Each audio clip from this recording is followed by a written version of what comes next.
اللہ تبارک و تعالی نے ہمیں مسلمان پیدا کیا ہے تو ہمارا جو عقیدہ ہمیں سب سے زیادہ مضبوط اور طاقتور بنا دیتا ہے وہ عقیدہ توحید ہے۔ ہمارا یہ عقیدہ ہے کہ ہمارے حق میں ہمارے حال پہ جو بھی فیصلہ فرمائے گا وہ ہمارا رب ہی فرمائے گا۔ ہمارا یہ نظریہ ہے کہ ہماری زندگی ساری کی ساری ہمارے رب کے دست قدرت میں ہے۔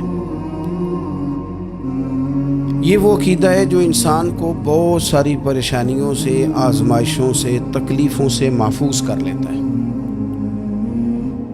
انسان طاقتور ہو جاتا ہے جب وہ سمجھتا ہے کہ سارا کچھ میرے رب کے دست قدرت میں ہے۔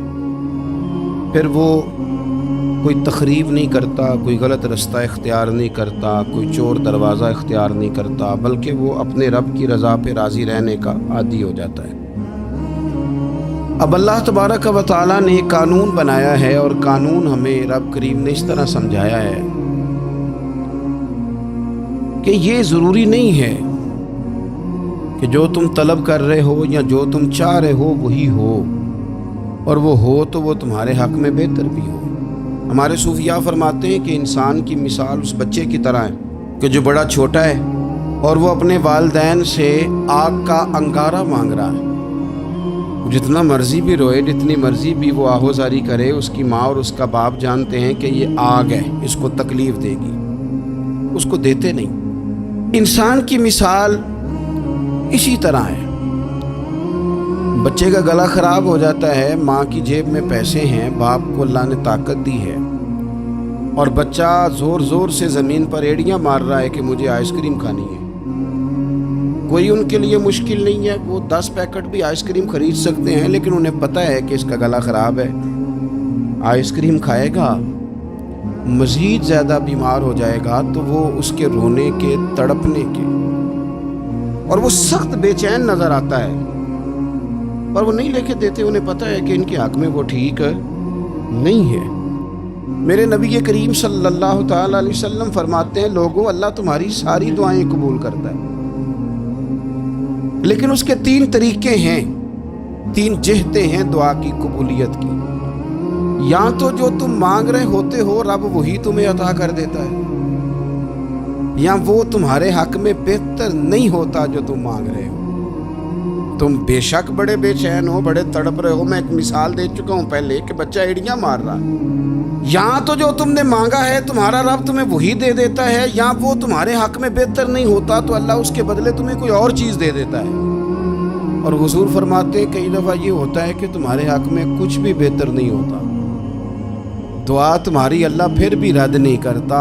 تیسری صورت میں رب تمہاری دعائیں ذخیرہ کر لیتا ہے، اور ان دعاؤں کے بدلے اللہ قیامت میں تمہیں اجر عطا فرما دے گا۔ یہ وہ چیز ہے جو انسان کے ذہنی سکون کے لیے، قلبی اطمینان کے لیے، دل کی ڈھارس کے لیے بہت ضروری ہے۔ کوئی ضروری ہے کہ جو ہم چاہ رہے ہوں وہ بالکل ٹھیک ہی ہو اور وہ ہمیں مل ہی جائے؟ یہ کوئی ضروری ہے؟ کبھی بھی اپنی زندگی میں اس طرح کی تڑپ نہ پیدا کریں، ورنہ آپ بے چین ہو جائیں گے۔ آپ کی زبان پر کئی شکوے آئیں گے، کئی شکایتیں آئیں گی، آپ بہت ساری جگہوں پہ نافرمانی والے جملے بول دیں گے معاذ اللہ۔ بس رب جو فیصلہ کرے اس پہ راضی رہنا سیکھیں۔ میں نے قرآن مجید کی آیت پڑھی ہے سورہ انبیاء میں سے، ذرا دیکھیے میرے رب کریم نے قانون کیا بیان کیا۔ فرما کل نفس ذائقۃ الموت، ہر جان نے موت کا ذائقہ چکھنا ہے۔ یہ پہلے یہ جملہ کہا،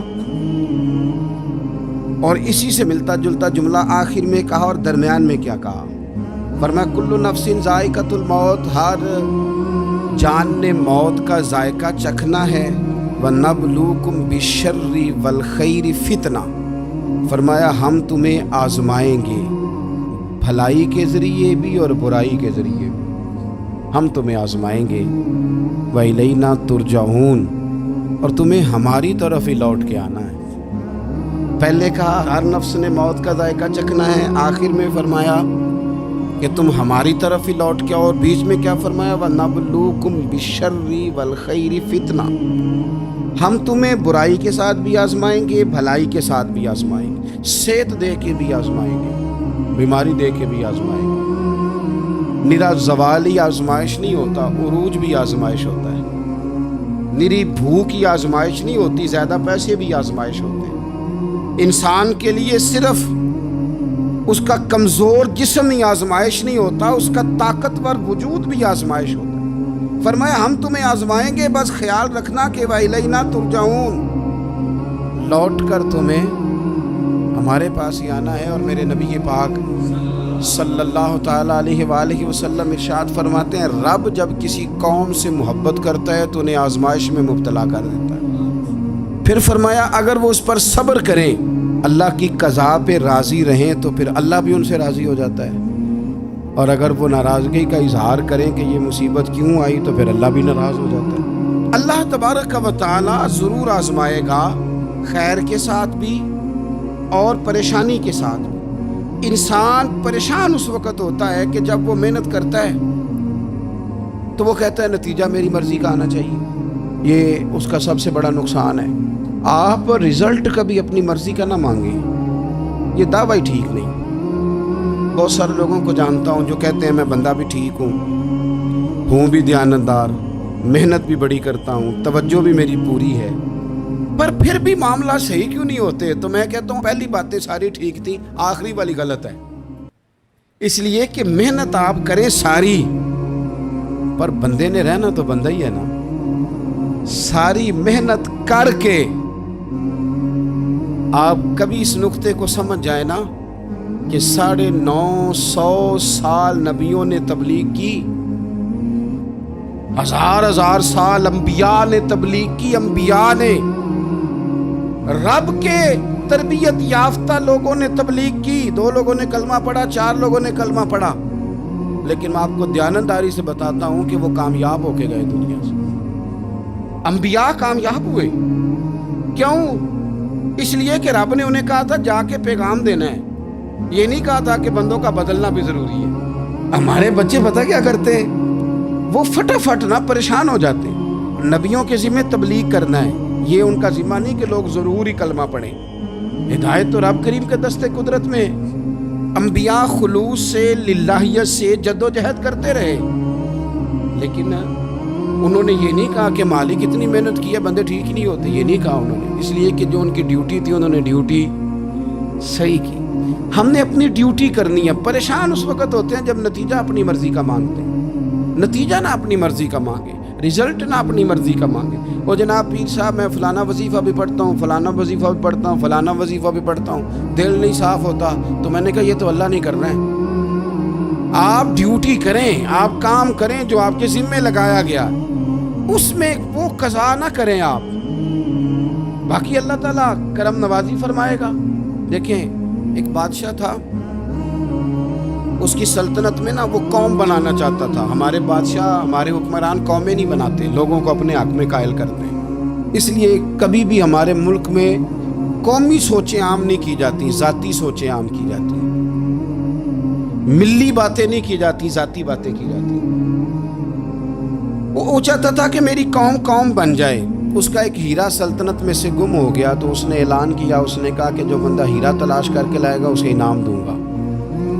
ساری قوم نکل کھڑی ہوئی ہیرا تلاش کرنے پر۔ ادھر بھی لوگ گئے، ادھر بھی لوگ گئے، خشکیوں میں، دریاؤں میں، جہاں جہاں جس کی پہنچ تھی، جنگلوں میں، وادیوں میں، گھروں میں، بستیوں میں لوگوں نے ڈھونڈا۔ ساری قوم ایک ہیرا تلاش کر رہی ہے۔ بالآخر سب لوگ جمع ہو گئے ایک میدان میں۔ ایک بندہ اوپر چڑھا بادشاہ کے پاس، وہ اونچی جگہ پہ کھڑا تھا۔ اس نے کہا جناب یہ ہیرا مل گیا ہے۔ اب جب ایک کو ہیرا مل گیا تو باقیوں کے چہرے اتر گئے کہ یہ کامیاب ہوا، ہم ناکام ہوئے۔ بادشاہ چونکہ ان کی تربیت کے لیے یہ کام کر رہا تھا، اس نے کہا تمہارا کیا خیال ہے کہ اس ہیرے کے بغیر میرا گزارا نہیں تھا؟ کہ تمہارا کیا خیال ہے کہ ہیرا میری سلطنت سے نکل گیا تو مجھے زوال آ جائے گا؟ اس نے کہا یہ تو ایک ہیرا ہے۔ اٹھا کے پھینکا، دیوار کے ساتھ لگا، ہیرا ٹوٹ گیا۔ اس نے لوگوں سے کہا تمہارے چہرے اترے ہوئے ہیں، میں تمہیں ایک بات سمجھانا چاہتا ہوں، ہیرا ایک ہی تھا، ایک ہی بندے کو ملنا تھا۔ میں نے انعام کا اعلان تو یہ کیا تھا نا کہ جو ہیرا ڈھونڈ کے لائے گا اسے انعام دوں گا، لیکن اب میں تمہیں بتاتا ہوں کہ میں تم سب کو انعام دوں گا، اس لیے کہ ہیرا ایک تھا، ملنا ایک کوئی تھا، سب کو مل سکتا نہیں، لیکن انعام اس لیے سب کو دوں گا کہ ہیرا ڈھونڈنے پر انعام نہیں دے رہا، میں کوشش کرنے پہ انعام دے رہا ہوں کہ تم نے کوشش تو کی، تم نکلے تو صحیح، جدوجہد تو کی۔ کچھ لوگ کہتے ہیں کہ ہمیں ہیرا مل بھی جائے، او خدا کے بندے، ہیرا ایک ہے، ہیرا ملنا کمال نہیں، محنت کرنا کمال ہے۔ ہم نہ تیار نہیں ہوتے، اللہ فرماتے ہیں میں نے آزمانا ہے، میں نے آزمانا ہے، تم نے سفر جاری رکھنا ہے، لیکن یہ ضرور یاد رکھنا کہ وَإِلَيْنَا تُرْجَعُونَ، لوٹ کے تمہیں میرے پاس ہی آنا ہے، تم نے لوٹ کے ادھر آنا ہے، اس بات کو ذہن میں رکھنا۔ حضرت عبداللہ بن عباس رضی اللہ تعالیٰ عنہ اس حدیث کے راوی ہیں، المعجم الکبیر کی یہ حدیث ہے۔ اللہ کے پیارے رسول صلی اللہ تعالیٰ علیہ وسلم ارشاد فرماتے ہیں کہ جس بندے کو 4 چیزیں مل گئی نا، اسے اللہ تعالیٰ نے دنیا اور آخرت کی بھلائیاں عطا فرما دی۔ 4 چیزیں جس شخص کو نصیب ہو گئی، یا رسول اللہ کون سی؟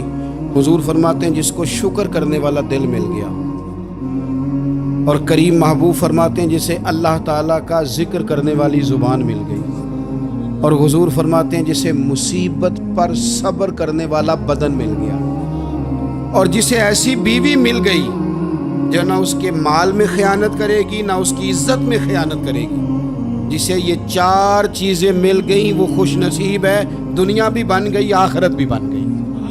کامیابی صبر آ جانے کا نام ہے، کامیابی شکر حاصل ہو جانے کا نام ہے، کامیابی میرے عزیز یاد رکھ لے کہ انسان اللہ کے ذکر میں لگ جائے تو اس کا نام ہے کامیابی۔ ہم نے کس کو سمجھ لیا؟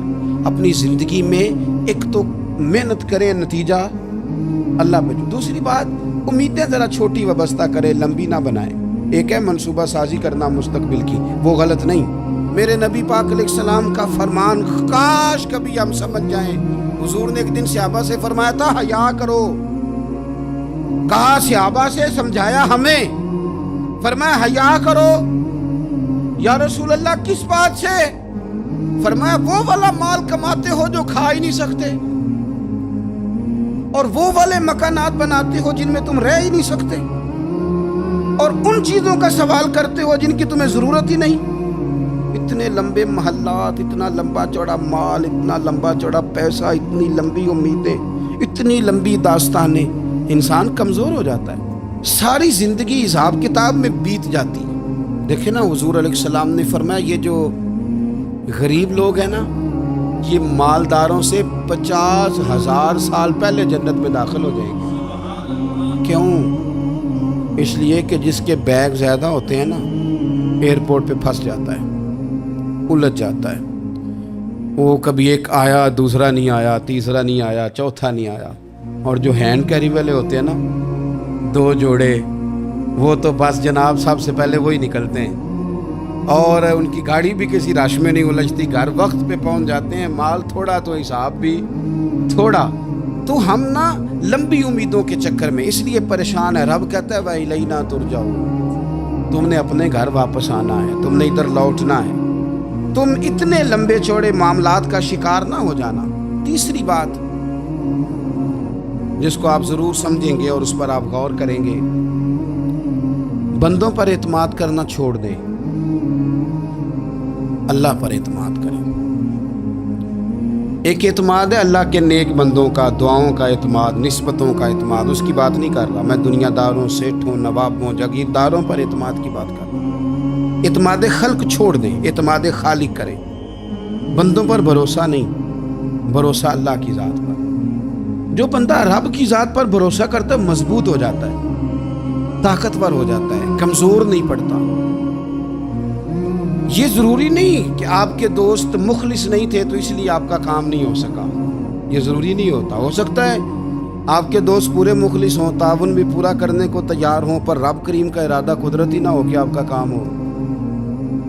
کیا کر لیں گے آپ کے احباب، آپ کے دوست کیا کر لیں گے؟ اللہ کا ارادہ قدرتی نہیں۔ شاید اسی لیے کسی درویش نے کہا تھا کہ خوش نصیب وہ ہے جو اپنے نصیب پہ راضی ہے۔ وہ شاید زیادہ نصیب والا ہے جو اپنے نصیب پہ خوش ہو گیا۔ عزیز دوست، چیزوں کو سمجھ لیں اور اچھی طرح سے آپ سمجھ لیں کہ ہو سکتا ہے کہ آپ کے دوست آپ کو پورا کندھا دینا چاہ رہے تھے، وہ تیار تھے، پر اس وقت آپ کا نصیب ہی کچھ اور تھا۔ آپ ان خزانوں پر زیادہ توجہ کریں جو خزانے رب کے پاس ہیں۔ ہمیں اپنے تعلقات پر بڑا بھروسہ ہوتا ہے، ہمیں بڑا پتہ ہوتا ہے اتنے لوگوں سے میرا جرانہ ہے، فلانے سے میرے دوستی ہے، اور بھئی یہ سارے کام تب ہوں گے جب رب چاہے گا۔ بہترین ڈاکٹر کے پاس جا کے دوا کھا لے میرے عزیز، شفا تبھی ہوگی جب میرا اللہ چاہے گا۔ سارے ٹیسٹ کر لیے ہیں ڈاکٹر نے مریض کے، ساری رپورٹیں آ گئی ہیں، ہر چیز ٹھیک ہے، لیکن نہ وہ کھا پاتا ہے، نہ وہ سو پاتا ہے، نہ وہ چل پاتا ہے، نہ وہ ہنس پاتا ہے۔ اس نے پوری دنیا جہاں تک اس کی دوڑ تھی اس نے لگا لی، لیکن لازمی نتیجہ یہ نکلتا ہے کہ اسے کہنا پڑتا ہے کہ ہوگا وہی جو میرا رب چاہے گا۔ اس لیے جو خزانے میری جیب میں آپ کی جیب میں ہیں، جو تعلقات ہمارے ہیں، ان تعلقات پر بھروسہ نہ کرو، بلکہ وہ خزانے جو اللہ کے پاس ہیں ان پر بھروسہ کریں، آپ مضبوط ہو جائیں گے۔ داتا گنج بخش علی اجمیری قربان جائیں، گنج بخش فیض عالم مظہر نور نا کی سارا پیر کامل اور کامل آرا رہنما۔ اس ملک کے وطن عزیز کا جو لوگ حسن ہے نا، ان میں بڑے بڑے تارے ہیں، پر اس وطن کا جو چاند ہے وہ داتا گنج بخش علی اجمیری ہے۔ داتا صاحب چاند ہے میرے وطن کا، اس وطن میں جو چمکے گا وہ داتا علی اجمیری سے فیض لے کے چمکے گا۔ یہ کمال ہے۔ وہ کہتے ہیں کہ علاقے میں قحط پڑ گیا تھا، گندم کا ایک دانہ لوگوں کو میسر نہیں تھا، بارش نہیں ہوئی، سالوں بیت گئے، لوگ بڑے پریشان تھے، بڑی آزمائش میں تھے، ہر بندہ تکلیف میں تھا۔ بازار میں لوگ آتے تھے تو سہمے سہمے سے، ڈرے ڈرے سے، پریشان سے، قحط ہے، آزمائش ہے، مجبوری ہے، جانور بھوکوں مر رہے ہیں۔ اللہ تبارک و تعالیٰ کی طرف سے لوگوں پر ایک آزمائش ہے، لوگ صبر کر رہے ہیں۔ کہتے ہیں کہ غلام بازار آیا تھالا لے کے کچھ خریدنے، آیا بھی تو اٹکیلیاں کرتا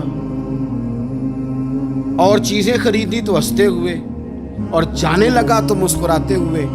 پریشانیوں میں، دکھوں میں کو بندہ اگر اس طرح ہنسے تو بعضوں کا طبیعت چڑھ جاتی ہے کہ یار ہم پریشان ہیں، تجھے کس بات کی خوشیاں چڑھی ہوئی ہیں۔ کہتے ہیں لوگوں نے بازو تھام کے غصے سے کہا تو اتنا خوش کیوں ہے جب سارا شہر پریشان ہے، سارا ملک آزمائش میں ہے، تو اتنا کیوں ہنس رہا ہے؟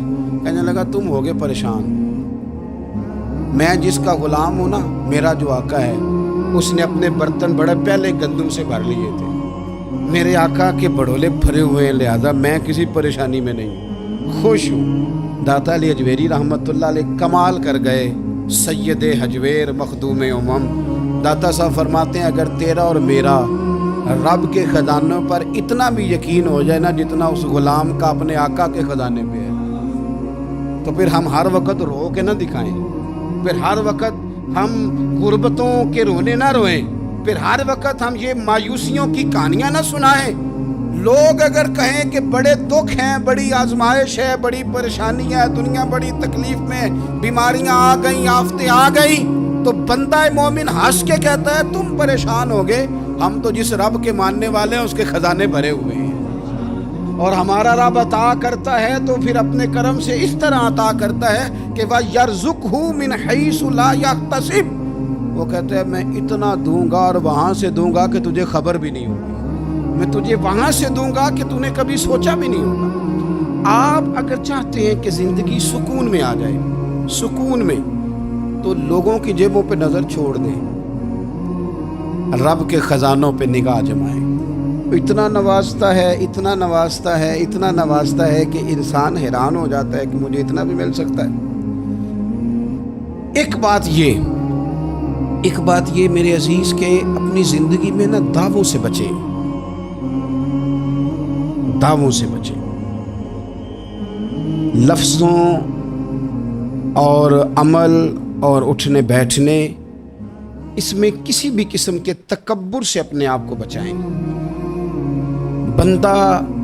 بندہ ہی اچھا لگتا ہے، وہ اگر دعووں پہ اتر آتا ہے نا، کہانیوں پہ اتر آتا ہے اور داستان سرائی پہ اتر آتا ہے اور وہ لوگوں کو آئینے دکھانے شروع کر دیتا ہے اور اسے تقوی کا ہیضہ ہو جاتا ہے، نیکی کا بخار چڑھ جاتا ہے، پھر وہ پریشان ہو جاتا ہے۔ اس لیے کہ جب انسان پرہیزگاری کی اینک لگا لے تو اسے باقی سارے لوگ گناہگار نظر آتے ہیں۔ آپ اگر سکھی رہنا چاہتے ہیں نا تو عاجزی اختیار کریں۔ کیوں کہ جب آپ عاجزی اختیار کریں گے تو آپ کو اللہ کی مخلوق اچھی لگنے لگ جائے گی، کیوں کہ آپ اپنے سے بھی کسی کو بہتر سمجھتے ہیں۔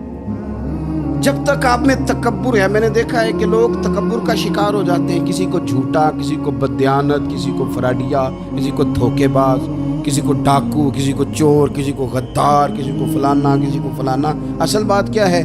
اصل بات یہ ہے کہ اس شخص کے دماغ کے اندر تکبر کا سودا سما گیا، یہ کسی چکر میں پڑ گیا ہے، اس کو ہیضہ ہو گیا ہے پرہیزگاری کا۔ یہ سمجھنے لگے کہ جو میں سوچتا ہوں وہ صرف وہی ٹھیک ہے۔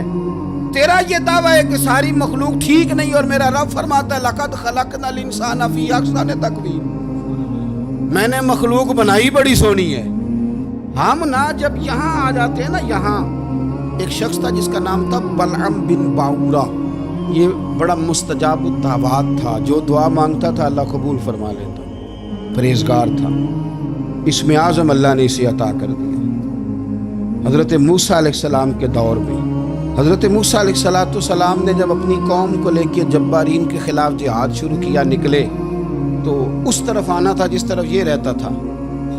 لوگ سارے اکٹھے ہو کے اس کے پاس آئے، آ کے کہنے لگے حضرت موسیٰ علیہ السلام آ رہے ہیں اپنی قوم کو لے کے حملہ کرنے کے لیے، تو دعا کر دے، معاذ اللہ نبی کے خلاف دعا کر دے، تو بد دعا کر دے تاکہ وہ آ نہ سکے، تیری دعائیں قبول ہوتی۔ پہلے تو کہنے لگا کہ کتنے بدبخت ہو، مجھے نبی کے خلاف بات کرنے اور دعا کرنے کا کہہ رہے ہو، معاذ اللہ، بدبخت ہو، دوڑ جاؤ۔ لیکن اللہ سے یہ توفیق مانگے کہ وہ انسان کا شعور سلامت رکھے، شعور سلامت۔ حضرت سلطان باؤ رحمۃ اللہ علیہ نے اپنے دور میں کہا تھا کہ ایمان سلامت ہر کوئی مانگتا ہے، عشق سلامت کوئی، وہ تو انہوں نے کہا تھا نا۔ اور آج کیا حال ہے کہ مال سلامت ہر کوئی مانگتا ہے، ایمان سلامت کوئی۔ اب کہاں ایمان سے، اب تو مال سلامت مانگتے ہیں الا ماشاء اللہ۔ انہوں نے کہا تھا کہ ہمارے دور میں سارے ایمان کی سلامتی مانگتے ہیں اور میں عشق کی مانگتا ہوں۔ اور میں لوگوں کو کیا کہوں، میں تو یہی کہہ سکتا ہوں حضرت سلطان صاحب سے معافی لے کے کہ حضور ہنتے مال سلامت ہر کوئی منگتا ہے، تھے ایمان سلامت کوئی۔ اب تو یہ حال ہو گیا۔ وہ بلعم بن باورہ غلط فہمی ہو گئی، پہلے تو لوگوں کو اس نے ڈانٹ دیا، لیکن جب لوگ دوبارہ آئے نا تو تحفے طائف لے کے آئے، لالچ میں آ گیا، پاگل ہو گیا، بیوقوف ہو گیا۔ ہیرس ہوس یہ کہیں کا نہیں چھوڑتا انسان کو۔ لوگ نیک لوگوں سے بھی دینداری کا رشتہ نہیں بناتے، دنیا داری کا بنا دیتے۔ وہاں سے بھی مال ڈھونڈتے ہیں جہاں آ کے انہیں دنیا بھول جانی چاہیے تھی۔ مال آیا، دولت لے کے آئے لوگ، انہوں نے تحفے طائف دیے، کہنے لگا ٹھیک ہے۔ پہلے ڈانٹ رہا تھا کہ نبی کے خلاف میں بد دعا کروں، اور اب تیار ہو گیا معاذ اللہ۔ گدھے پہ بیٹھ کے یا گدی پہ بیٹھ کے جا رہا ہے کہ پہاڑ پہ چڑھ کے حضرت موسیٰ علیہ السلام اور ان کی قوم کے خلاف معاذ اللہ بد دعا کرتا ہوں۔ تو رستے میں جاتے ہوئے نا گدی نے منہ پھیر کے کہا کہ باز آ جا۔ گدی کہنے لگی تو مجھے آگے بھیجتا ہے، فرشتے مجھے پیچھے بھیجتے، باز آ جا۔